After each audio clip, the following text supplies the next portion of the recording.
Yodeleu, welcome to season 2, Baseball Hippie Show, episode 8, April 27th, 2021. And if you look at time that way, I got my guy, my man, for the love of the game is what they used to call him. Engineer extraordinaire, Tinker. you and Manfred. He's in the back. He's pulling levers. He's shoveling coal. Brownbear. Yo, what's good? What's good? I'm the Chilling. baseball hippie. This is the Baseball Hippie Show. It's a show about, well, I think you can guess one of the things it's about. But the other thing it's about is psychedelia and this radical notion of getting all the nuclear weapons off the earth somehow, or deconstructing them. And just going on deep explorations. That's what we like to do. I've noticed in a lot of podcasts, I don't tend to finish my sentences too much. I think it's the day and age we live in, man. I've been talking to this computer screen a whole lot this last year. Actually, I haven't seen Brown Bear in over a year, maybe 2 or 3 years at this point. Yeah, I don't know, man. When was the last time we saw each other in person? We went to a baseball game, I believe so. Me, you, and DT, man. Damn, if that was the last time, that was a minute ago. Also, shout out to DT, probably the most talked about person on the show. I actually saw him a couple days ago. We watched baseball. Shout out DT. And he's radical. He gives us a shout out. I kind of want to drop him the rendezvous, but not for today's show. We got too much going on. Too much tech stuff. But man, getting young DT on the show would be an honor. Our fans only know him ambiguously. Yeah.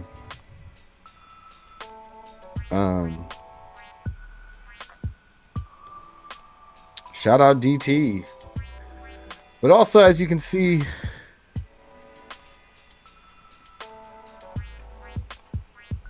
me and Brown Bear. Hello? Yo. Are we froze? We're not. I'm froze on my end, man. No, we're good, dude. Yeah, man. My Firefox is not working today. Anyways, everybody listening. Yeah, me and Brown Bear went on a deep dive at the minor leagues, MLB minor leagues. And we came up with our favorites. I got this baseball we're going to give away at the end of the season to a lucky listener or viewer. The Vibes Ball, as we call it, packed with good vibes. I would believe that's a marshmallow. But yeah, Brownbear sent me this hat in the mail, y'all. It's Bigfoot running on a track, because Prefontaine is from where? Eugene, Oregon, Track Town. Can you believe it, everybody? It says Track Town on the bill. It's got straight up Bigfoot running on a track. It's so psychedelic. Yeah, Brown shout out Bear. Eugene Emeralds. What's your hat, though? I think your hat's just our overall favorite. Yeah, we got Dr. Cocktail Sauce. That was one of our favorites from the deep dive. I think, so it's the Jacksonville Jumbo Shrimp. They did a like comic book night where they made a hero out of their mascot, and this was the villain, Dr. Cocktail Sauce. So amazing. So yeah, shout out the minor leagues, man. And actually, that's kind of part of our shout outs today. Brown Bear, there's kind of a story behind your hat, isn't there? Yeah, they sent me the wrong size at first. I got a big head, 7 5/8, and the first size that they sent me was it had you get the sticker on the bill that tells you what size the hat is. The first size, it said 7 5/8 on the bill, but the actual hat size was 7 3/8. So there was a little mix up in the warehouse, I guess. But thanks to Brennan at the Jumbo Shrimp store. Shout out Brennan. He hooked it up. He, like 5 minutes after I sent them an email, he had it in the mail and updated shipping, tracking, all that. Got here in like 2 days from the other side of the country. Return shipping label in the box, everything good to go. So it was sick. Great customer service. I didn't think I was going to have the hat in time for the show, but lo and behold. Here we are. Here we are. So that's so far. We got the Vibes hats from the last episode. We got the Jacksonville Jumbo Shrimp Dr. Cocktail and the Eugene Emeralds Tracktown hat. So doing pretty good on the minor league hats. Yeah, next week, hopefully, we're going to have a new guest on the show, and we're going to have a deep dive into the international game, which to us right now is Korea, Mexico, and the Mexican professional leagues, and the Nippon leagues of Japan. So we're excited because we might find some new swag, merch, psychedelia, my friend. The minor leagues are by and far more creative than any professional, like, of the big majors, of any of the majors. What do you think? Definitely do. Yeah, definitely. At least in terms, so for the Asian leagues, I think they take the mascots and like the fan involvement to the next level. The mascots go wild, and I mean, there's some crazy mascots in MLB, but that's a huge part of the Asian game. And then the fan participation, it's a lot more like what I would think of as like soccer or football. Like chants and hand signals and things like that, especially in the Korean and Japanese leagues. I don't know a whole lot about the Mexican league, so it'll be fun to do the dive on that. Yeah, no, we'll get more into that next show, man. That's not this show though, y'all. We can go down those holes, Brown Bear. I gotta say, man, I guess what I meant to say is the creativeness of the minor leagues, though, is far done pretty good, though, compared to the major sports of America. Oh, absolutely. Absolutely. Yeah. I'm really excited to go into the international game and actually do what we just did, get some swag for us, because like we already know of one team that we've deep dived on, but we'll save that for next time, man, because today's show is about Brown Bear got the new MLB The Show, and every year we've got to show the show on the show, you know. So we're meta like that, and so we're gonna Brown Bear's gonna take you on a tour of his team, the Smokies.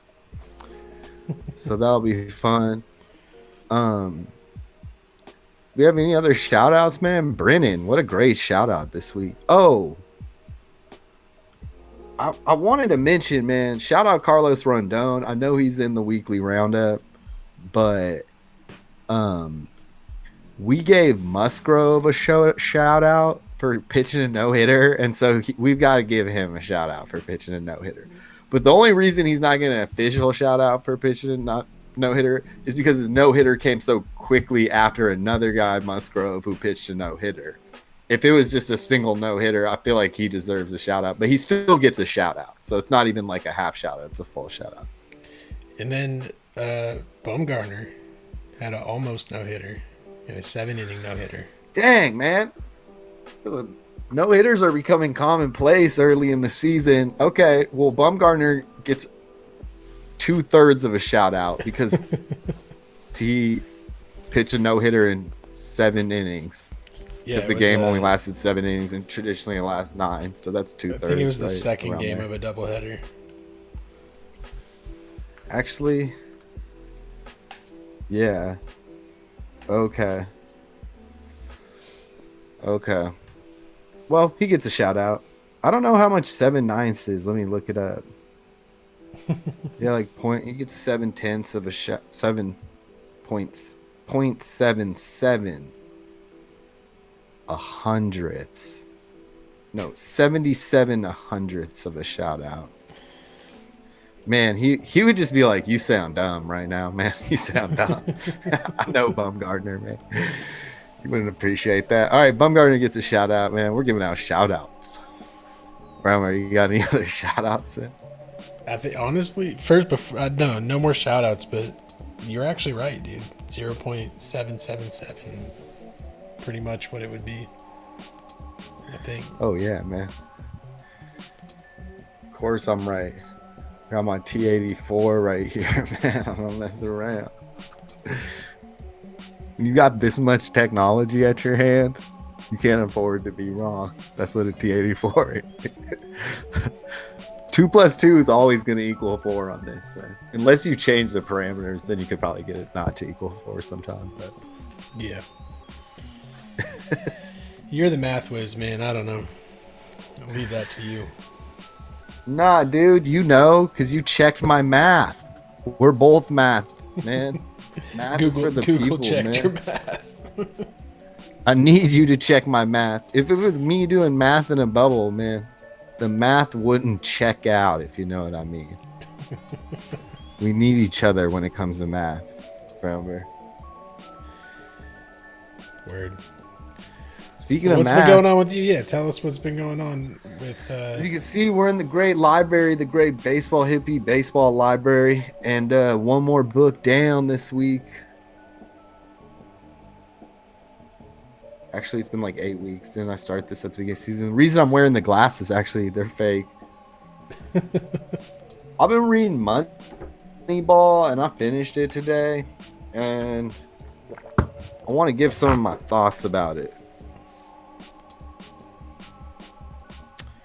Are we ready for those thoughts, Brown Bear? Yeah, give it to me. Okay, man. I'm going to say it like this. I got a lot of feelings about this book, man. But it was a good time for me to read it because it deals with imposter syndrome, which is commonplace in like some professions, you know?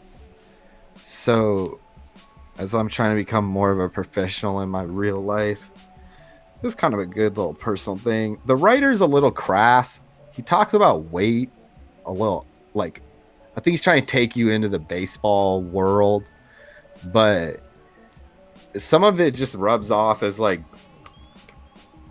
I don't know, just like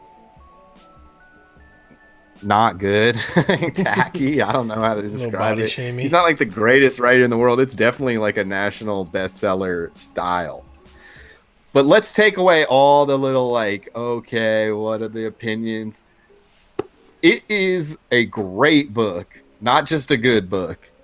It is a great book about something that still affects us for many reasons. One, Billy Beane is still the manager of the A's.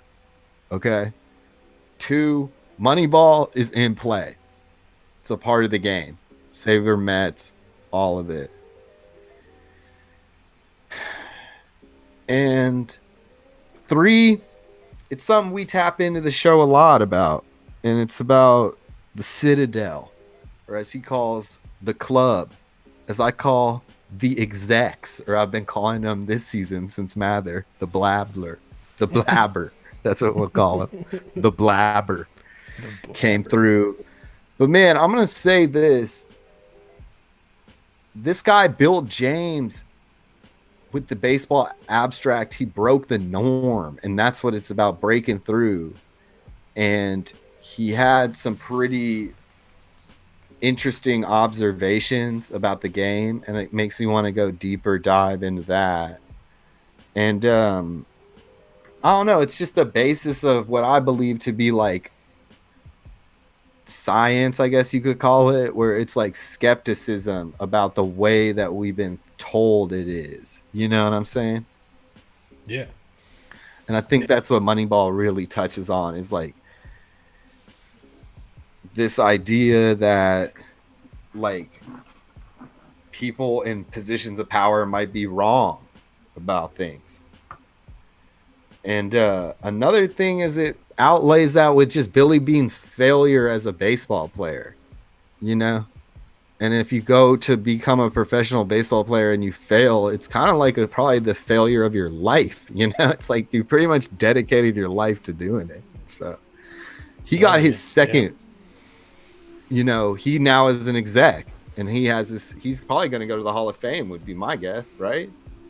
I think he has to, just for the impact he's had on the game. Yeah. And I can't wait for you to read the book, Brown Bear, because they just mentioned Gillick has a little part in the book. They mention so many names, you know, like I'm talking in the 50s. They just name every page is a name. And the writer says he doesn't know anything about the Oakland A's before he went and did the project. He's not even really a baseball guy, it sounds like. He's like, he wrote The Big Short. So he's like, he did compare Moneyball to finance. And he just has a lot to say, but what I really take from it, man, is like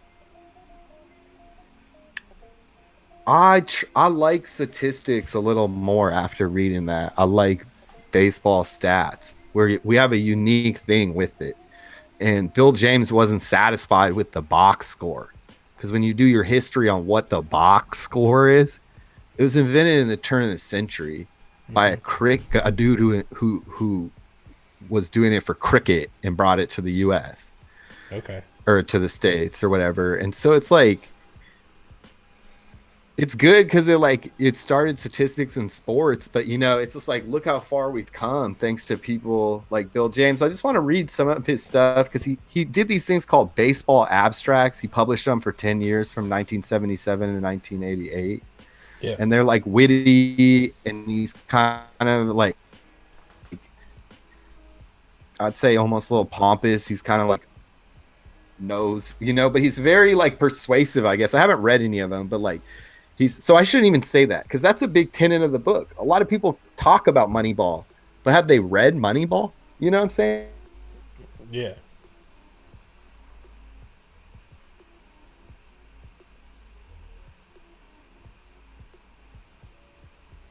Uh-oh. Might have lost you, Jess.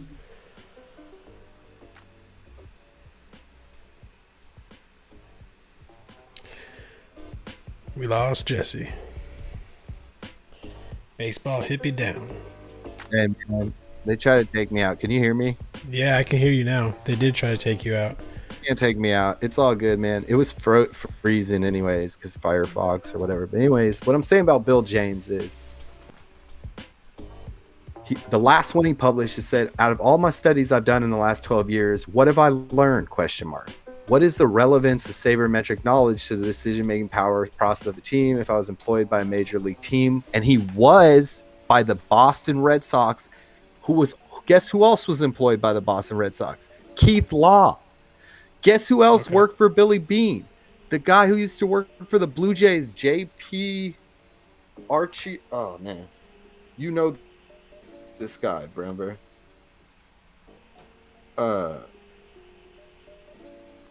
Billy Bean was 48 hours away from signing a contract with Boston Red Sox before they got Theo Epstein, who will also be in the Hall of Fame, probably. Yeah. I mean, sorry, I'm gonna look for him right now because it was a big deal. J.P. Riccardi, and he was a hot shot a while back with the bat flip, Toronto bat flip days. Those were his teams, right? But what are the basic things that I know the research I've done would be using to help me in helping what I've done, which would be of use to me in helping that team that I'm the major league person of. And here he goes. One, minor league baseball statistics will predict major league batting performance with essentially the same reliability as previous major league statistics. He does not just say that as like a sports writer. He has his little stat, like his equations to back that up, you know? Yeah. Interesting stuff. So I'm not going to go down the whole list, but like another one, talent in baseball is not normally distributed. It is a pyramid. For every player who is 10% above the average player, there are 20 players who are 10% below average. 3, what a player hits in one ballpark may be radically different from what he hit in another. And these are all based on you know, these little equations, these little mad scientists, you know. So I guess what I'm saying is we should go on a deep dive some of that sometime. I'm gonna buy Stratomatic and we're gonna take it back, man. Like I wasn't a big stat guy. I still love watching the games. I'm not a huge stat guy, but there's a lot of unforeseen stuff you can see with stats that people aren't paying attention to, you know. Yeah, and that's kind of what the whole thing's about, right? That's what building the Moneyball team is about. Yeah, it's like you don't need a Yankees payroll. It's exactly and I didn't mention that, but that's the essence of it. Is he doesn't have a lot of money. And that's what's weird. He was like, I'm really gonna go to Boston, and Boston had a bigger chunk to give Billy Beane. So I'm actually interested because I gotta say, Brown Bear, it's not like he fizzled. The teams, the Chavez teams were good. The Donaldson and Tejada years were, Chavez and Tejada, Donaldson and Cespedes, Panaleo, and now he's got these other dudes, man. They just won 14 games, Brown Bear, this year. I'm not talking about last year. I'm talking about this season already. 14 in a row. Yeah. And that's like the climax of the book is them winning 20 and the Scott Hatteberg that they saw value in, that no one else saw value in, and change into a first baseman thanks to Ron Washington, who's also in Moneyball the movie and is, as we know, a Ranger, you know, went on to be a manager and all that. But man, I think he's with Atlanta now, I want to say. He's still in the game. Yeah, he's still in the game for sure. He's a bench coach, or he's third base coach, I think. Even you can look that up. But man, I'm going on a tangent because Moneyball was great, and I'm glad I read it. I can't wait for you to read it, man. Yeah, dang, looking forward to it. We got to do a book exchange. I got to finish my book first though, and I'll do a breakdown on here. You should, man. I don't know the next baseball book I'm gonna read, but I'll tell you, dude.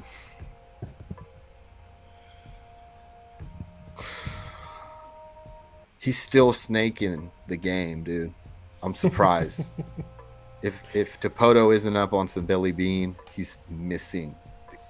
I mean, maybe I'm missing the thing because I'm sure there's a lot of talented dudes, but like, man, they were smart. It's really his guy, Paul DePesta. Who's that actor in Moneyball? The little like computer guy. Jonah Hill. Jonah Hill. Oh yeah, I want to bridge that one last, and then I'll get off the Moneyball tangent. Also, I'm a question mark right now on my screen, but yeah, I think you might have to rejoin to get the video, but we can figure that out. Audio sounds good. But I'll just say this last thing. I know I talk about her a lot on the show, but it just makes me respect Sarah Langs even more. And her, let's do the numbers segment on baseball tonight. And I don't know. I'll just try to bring more stats into our discussion. I'm not very good at it because I'm more of just a riff kind of guy. And I just like watching baseball. I don't really.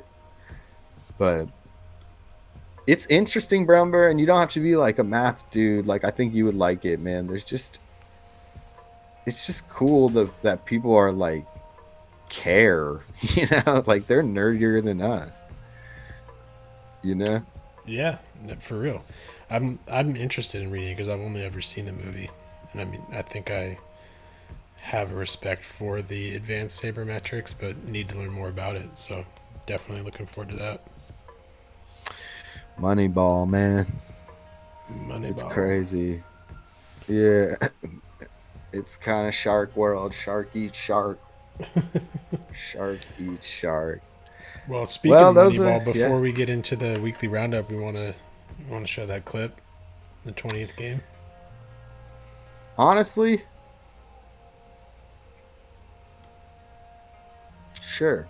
Let's do it. We got it queued up. I was going to say no because I was like, man, I think they know. But nah, this is Scott Hatterberg hitting the. They went on to win 20 games in a row with kind of scrubs, but what doesn't matter. It was just their payroll was low. They drafted well. They draft well every time. That's one of their keys. They always get better ends of the trade because they find value where others don't. That's just basic tenets of the Moneyball situation.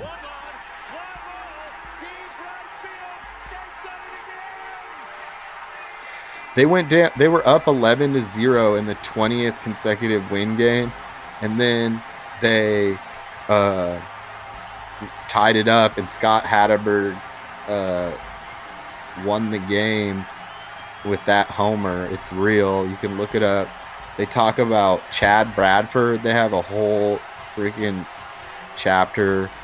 Hatterberg has a chapter, and this guy who I forget his name, who used to be a catcher at Alabama, has a chapter about him. Nicknamed the Badger. Anyways,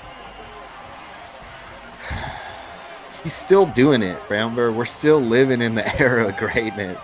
His basic tenet is you do not have to be the Yankees, the Padres, the Dodgers to win regular season games. That sign, it's kind of dumb. There's an A in domination. Yeah, it's like at the end, though. Anyways, Brownbear, here's another thing, dude.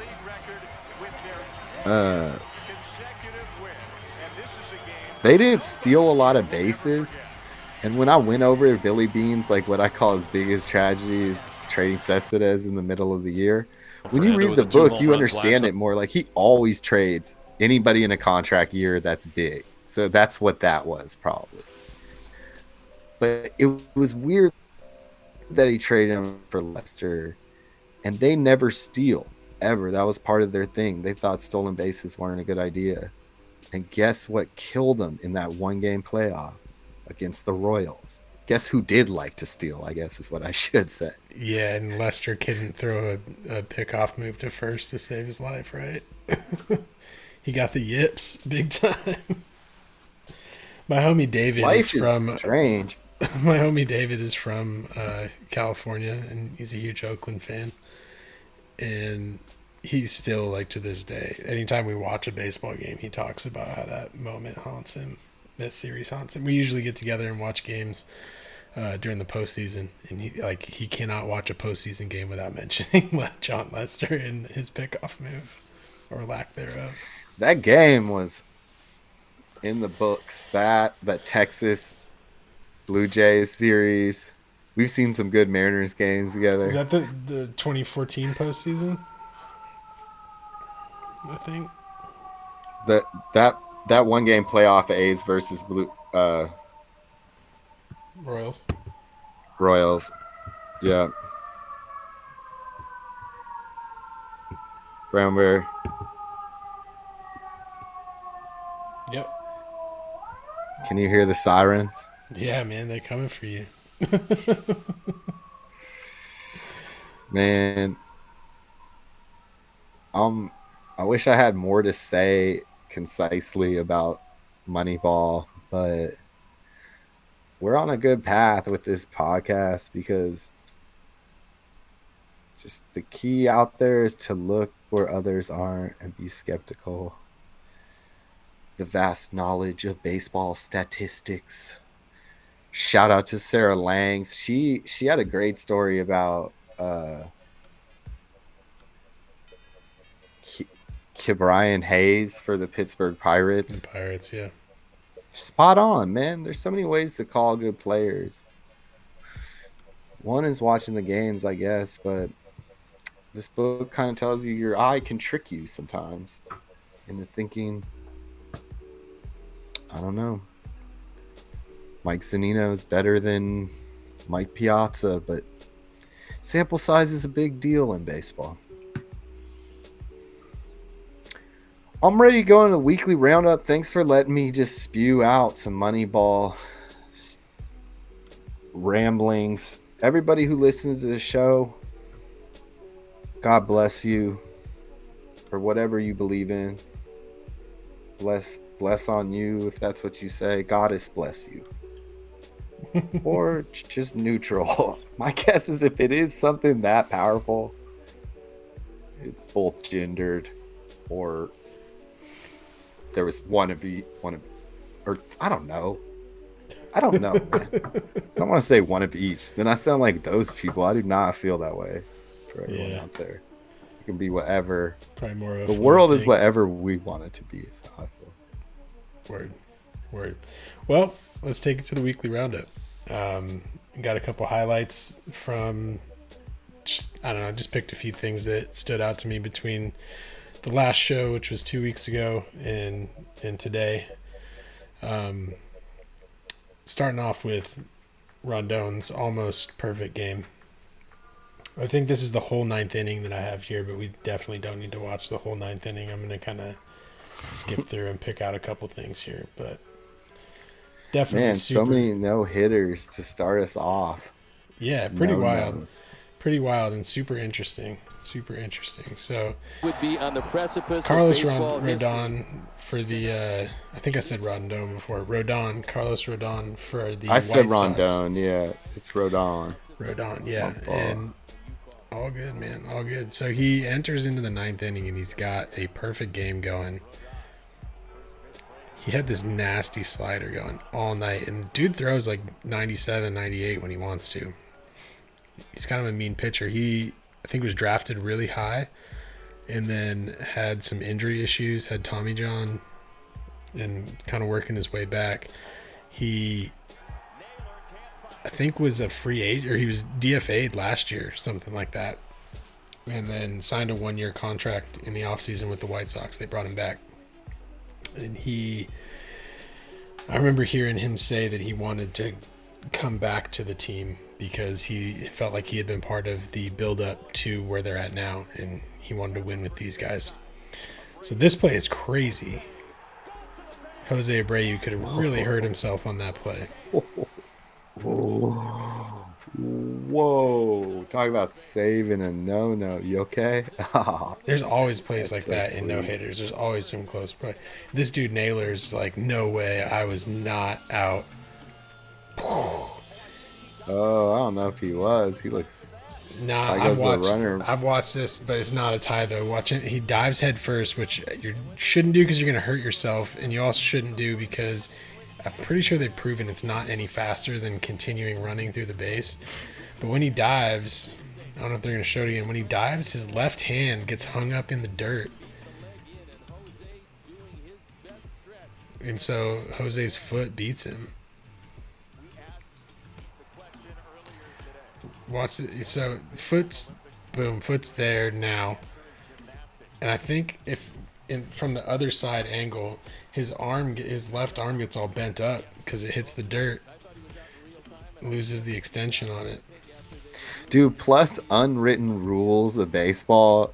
Now that I think about it, in the ninth, you got to give that to the no-no. Why? Yeah, the ump would be a dead man if he called it safe there. Plus, we've talked about the gaffe of the century, and it happened in the same place with the same team, which is that ump that called what was actually out safe. Yeah. But in that case, I think that was the right call. So life goes on. He's rocking the mossy oak glove. You see that? He's got the woodland camo. He's got Realtree on there? Yeah, he does. Oh, my God. He's a little bit country. He is a little bit country. The game is country, man. There's a lot. We should probably start listening to country music if we want to get up on the modern game. So as of right now, it's still a perfect game. Oh, so he walked someone in the ninth? He didn't walk anybody. He hits this dude on the toe. Oh, yeah, I remember this. With this nasty slider that he throws. He throws this inside Oh, slider. you talked about this in the chat. Back Yeah, toe. You're talking about throws this Perez not inside moving his slider. back toe. He just had it planted. Yep. Conspiracy. And this is like, I don't know why he threw this pitch. I don't know if it's this pitch or He the knows next. the I think he slider's fouls one coming. off before it. I think he throws a high fastball and he fouls it off. It's his Mr. Snappy, dude. Yeah, 98 at the top of the zone. That's dirty. Well, he's not gonna go back to that. He's gonna go outside of the plate or Mr. Snappy right here. That's what they're saying. The announcers are saying he needs to throw like a low and away changeup now, and he goes back to the snappy inside. But just look at where he throws this ball to a right-handed hitter. It's just like crazy. So we weren't going to watch the whole thing, and here we are doing like a play-by-play on it. It's great though, man. I love guessing pitches. It's like my favorite thing. Is he really gonna go snappy right here? Is this where it happens? Low and On inside. an 0-2. Oh, that wasn't a good slider, dude. He's been throwing that all night though. Yeah, but when I saw the replay, I was with you. I was like, what did he say? I think he's asking if you hit him on the toe. That hit the dirt. He's like, that hit your toe. It really hit you. That hit your toe. And it did. You can see it really hit him. He knows it. You can't string a perfect. That hit him. And then he puts it away. Well, good for him. It's focused. But man. Yeah, he refocused and he got the no-no. But Perez got a lot of heat for not getting out of the way of that. In the post game, Perez said he's I didn't even know he had a no-hitter going. Like, yeah, bullshit. But yeah, I mean, it's not like he stepped into a pitch or anything, but it's just a shame. It's a shame. Oh, for not getting out of the way. You guys, I saw it. We can roll the tape back, bro. That's not a good slider. It's out. It's way out of the zone, even on a left-handed hitter. And it's not like he didn't have a nasty slider to get pitching no hitter. It's a good slider. I'm not denying that. I like that slider, dude. It's just that particular pitch was kind of shitty. It catches like the inside. It looked like he corner. almost strong-armed it a little bit. That's pretty inside. Look like it does not even cross the plane once, man. Yeah, I'm sure he had better stuff that night. No offense. You're right. See, that's what I'm talking. That's that Bill James attitude now, man. I'm not just gonna believe anything the sports writers want to say. Just kidding. So from here, we're gonna take it to another Midwest team with a different kind of pitcher. I'm down. Oh, Tortuga? We got Tortuga on the mound. Williams Astudillo. Man, this kind of segues into the standings, I think, a little bit, which I think we should break into, because last time we talked, it was like the beginning of the season. And now the Twins are getting bombed out and having to pitch like their utility guy, basically. Who's kind of, I think he's a good baseball player, too. He is, yeah. But, or he might be their third baseman, but the Twins aren't very good, I feel like, right now. And if you look at the standings, the 500 teams are crazy. And my Cincinnati team's not good again. And the Royals, Brownbear, the Royals. And the Royals. Do we not have a little segment about Buster Olney talking Royal? And then I was like, man, Royals look kind of nice though. And now that Salvi's just come out of his, hibernation. Dang, he really pitches slow, dude. It's 51 is the first pitch. Meatballs. Toss a 51. He does not look stoked. His gloves tiny. He's got like my little nephew's glove size. I love his hair though. Man, he's on the list for a baseball hippie award with that hair, bro, and his name's Tortuga. Come on. He's got the Tortuga hairstyle. Man, you know who won baseball hippie award last year? We have a short memory on the show. You know who won? I looked it up the other day. No, who's that? You don't remember, do you? No. 46 miles an hour.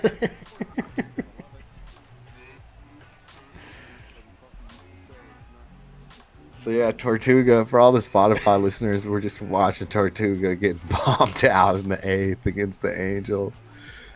Brown Bear, baseball hippie award was won by this dude. Oh, and then he Kind goes of a- to 72. He goes from 46 to 72? Ooh, he snapped it. I didn't see that.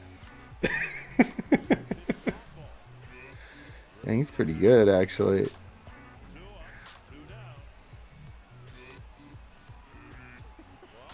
Oh, Right to that was Donnie. such a good catch.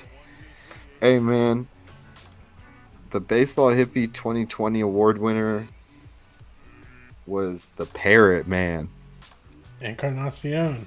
And that's crazy because he's not a baseball player this year, so I'm really glad we gave him the award. Because He's not on any team right now? I looked it up. Yeah, he's not on any team yet. Interesting. Either is Cespedes, who's like a perennial. You know. Cespedes kind of burned his bridges, I think, man. You think the Wild Hog? I mean, it doesn't look good to get hurt, like doing stuff on private time. It's like when